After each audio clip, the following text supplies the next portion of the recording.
If you're new, hit the subscribe button, smash the like button as always. Let's hop into the recap.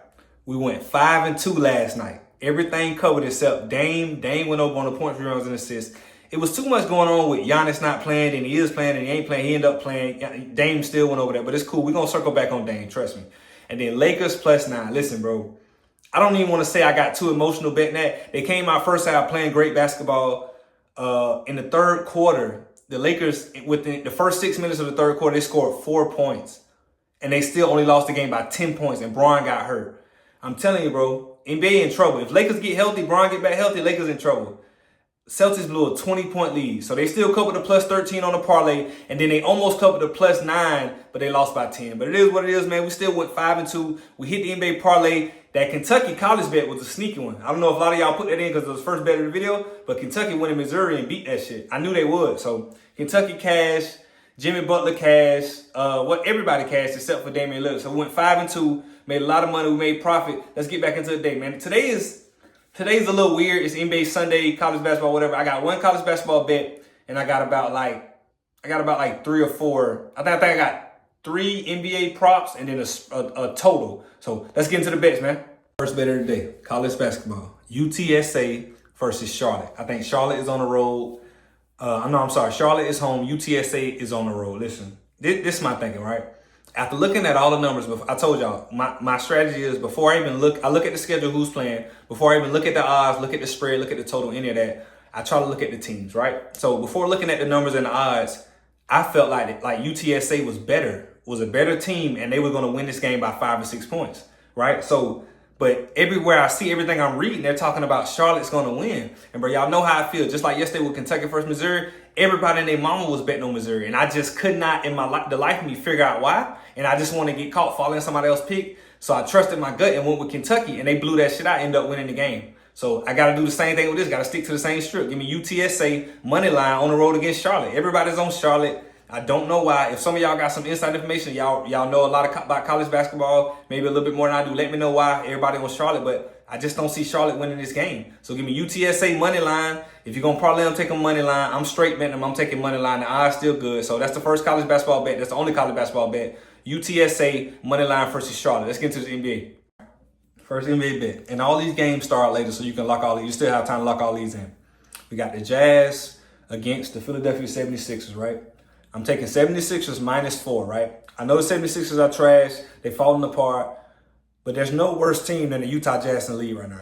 Utah Jazz are actually tanking. They're not admitting it because it's illegal in the league. It's against their rules to tank. But the Utah Jazz are tanking. Not letting Colin Sexton play. Keontae George playing 30 minutes but only taking 4 shots. I've been peeping all this bullshit that's been going on. So give me 76ers -4. Everybody think, oh, Utah play tough. They're a gritty team. They're gonna go in there and maybe beat 76ers. They've been playing bad. 76ers finna kill that shit. It's all about one organization, even though they playing bad, still professionals, and a bunch of the other organization is very unprofessional. I don't trust Utah. Normally, I like Utah, especially when they home, but I just don't trust them. So give me 76ers -4, right? That's on a straight bet. That's the first one, 76ers -4. And also, I got a player prop. We got to go Isiah Collier under 25.5 points, rebounds, and assists again. Keontae George playing. I don't know about Colin Sexton, but we cashed this 3 days ago on Isiah Collier. We had him under 25.5. I think he had like 14 or 15.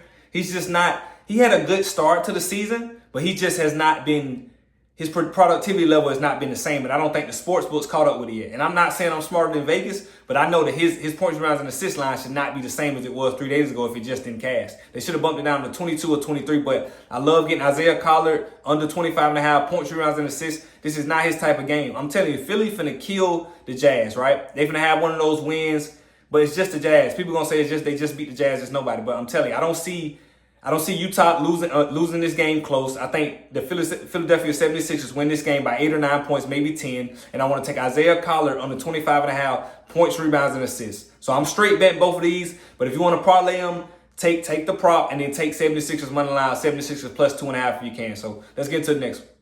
Next bet.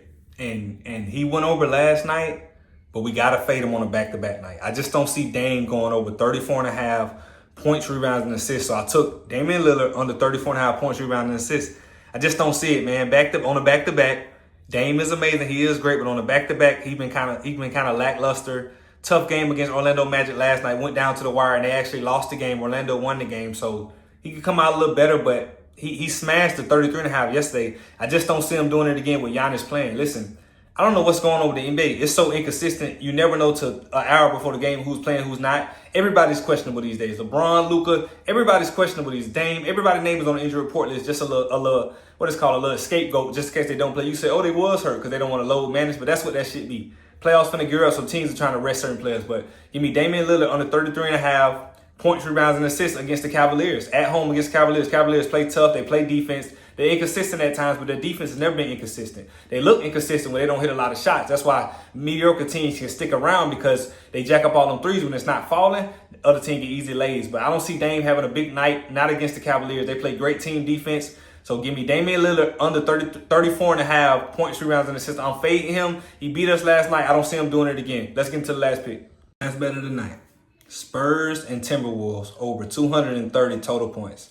Since Wemby been gone, their defensive ranking is just not the same. They give up way too many points. Similar to the Suns, been cashing with the Suns. Suns been giving up too many points. But Timberwolves defense has improved, but the Spurs play fast. It's going to be a fast-paced game. So even with good defense, they're going to get twice as many shots with De'Aaron Fox running up and down the court quick as he can. Because with Wemby, they kind of slow down with Wemby too, because he's a big 7-foot guy. They got to slow down, get him involved. But without Wemby, them young guards are going back and forth. Stephon Castle, De'Aaron Fox, they're running back down. I don't see this a game where Chris Paul do anything in particular, but I'm going to take Spurs and Timberwolves over 230 points. I think it's going to be a high-paced game. I need Ant to hit about 6 or 7 threes. Fast-paced back and forth. Randall, I need 30 out you. I just don't see them going under this line. And because I always seem to take the under on a team that's great defensively like Timberwolves, and their games normally always go over. So if I'm going to be in a tight game at the end and I want them to not score, they're always going to score. I sports bet, I know how this goes. So even if it's close, I'm always still going to take the over in this situation. So give me Timberwolves and Spurs over 230 points. I love this play. This is my lock of the day. Let's lock it in, man. These are the plays for the day, man. I appreciate y'all tuning in. If you're not subscribed, hit the subscribe button. We're growing the biggest sports bet community on YouTube. These are all the plays, man. Lock them in. I'm going to catch y'all in the comments, man. 30 out.